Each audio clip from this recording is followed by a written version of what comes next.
তোমাক পোৱাৰ হেঁপাহ বহুত। ক'ত আছা, কেনেকৈ আছা নাজানো। তথাপি কল্পনা কৰি ভাল লাগে তোমাক।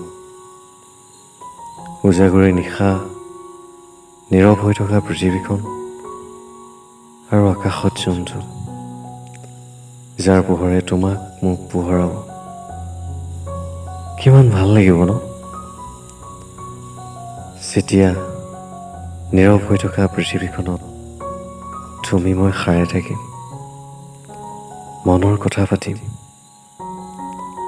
ৰাতিৰ সেই নীৰৱতাৰ মাজত কেৱল তোমাৰ মোৰ হাৰ্টবিটৰ ধ্বনিটো শুনা যাব, আৰু ইজনে সিজনৰ মৰমত ব্যাকুল হৈ পৰিম। উফ, অপেক্ষা মাথো তোমাৰ বাবে, সপোনত বিচাৰি ফুৰা মোৰ ৰাগিনীজনী।